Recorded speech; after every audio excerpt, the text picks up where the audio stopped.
Tempat selanjutnya yang menjadi habitat alami dari harimau Bali di masa itu adalah di tempat ini, yaitu Gunung Merbuk dan Mese. Jadi Gunung Merbuk dan Mese ini hampir menyambung, kemudian mereka ini membelah bagian hampir barat dari Pulau Bali. Tepatnya kalau hari ini ya, membelah daerah Kabupaten Jembrana dan Kabupaten Buleleng di utara, Jembrana di selatan, hingga tersambung ya ke barat sampai ke Gunung Kelataan di ujung yang kita kenal sekarang menjadi Gilimanuk hari ini. Gunung Merbuk dan Mese ini begitu sangat cocok sekali dengan habitat harimau Bali di masa itu ya. Karena apa? Faktor-faktor pendukung hidup ya, itu sangat meyakinkan di sini dan sangat mendukung. Pertama, air tawar di sini melimpah ruah. Bahkan kalau kita ke Gunung Merbuk, kita harus melewati atau menyeberangi 32 sungai. Walaupun yang kita seberangi itu pada dasarnya ya, ada beberapa sungai saja, tetapi kita itu harus menyeberang selama atau sebanyak 32 sungai tersebut. Dan selanjutnya adalah di sini itu kaya akan habitat alami sebagai makanan mereka, yaitu makanan harimau Bali. Di sini itu waktu itu banyak ditemukan kijang, rusa, kemudian kancil dan hewan-hewan lainnya. Jadi sangat kaya akan makanan.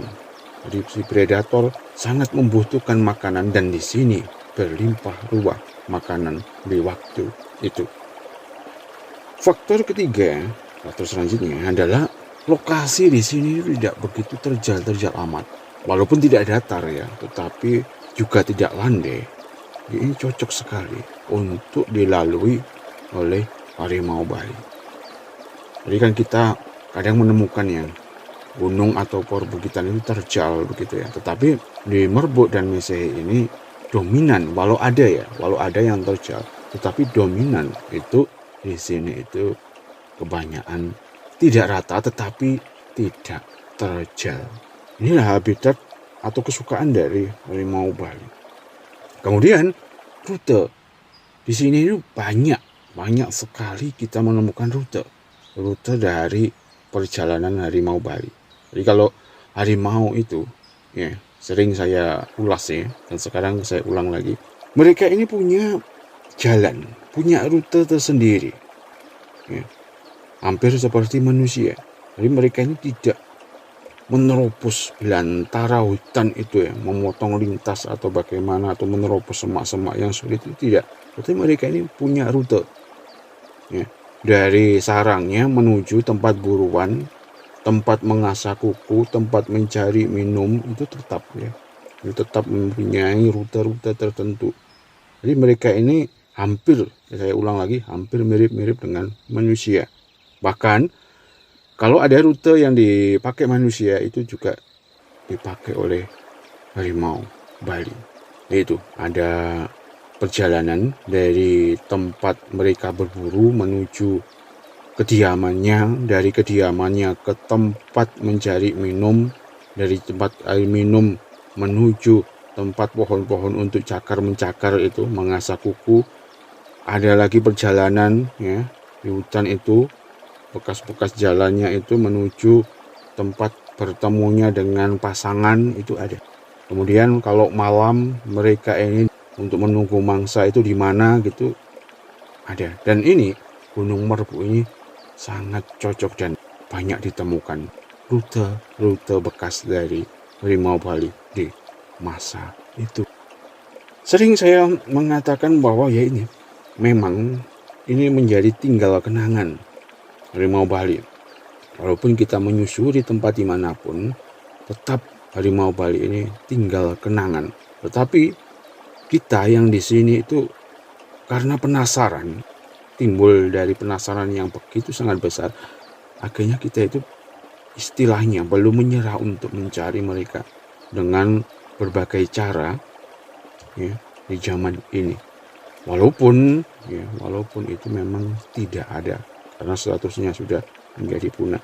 Tapi kan kita berpikir, masa satu atau dua individu waktu itu tidak tersisa. Kemudian mereka menyusup di mana gitu untuk beranak pinak. Kan begitu pemikiran kita itu. Tetapi ya itu kita harus memiliki pemikiran juga kenyataannya bagaimana. Nah, kenyataannya memang harimau Bali sudah punah berpuluh-puluh tahun yang lampau, bahkan hampir mendekati 100 tahun. Tapi jadi kita akan terus berusaha. Inilah Gunung Merbuk dan Mesei yang menjadi tempat sangat favorit di Mas. Menjadi tempat favorit, habitat rumah bagi harimau Bali.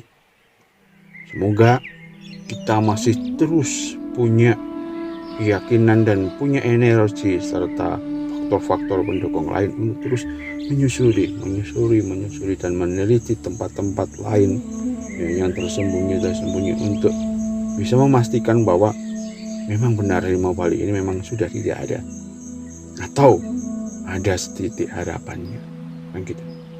Jadi ya semoga lah, karena ini juga hal yang sia-sia kan, kita mencari ini juga hal sia-sia, mencari jejaknya, mencari kotorannya, mencari cakarannya, tempat tinggalnya. Ini adalah sebuah kesia-siaan belaka, tetapi kita balikkan lagi, kita hanya berusaha karena ini adalah maskot sejarah dari Bali. Sangmo adalah sejarah yang begitu sangat besar di Bali ini. Kalau ini ada, kita mengembalikan sejarah maskot dari Bali tercinta.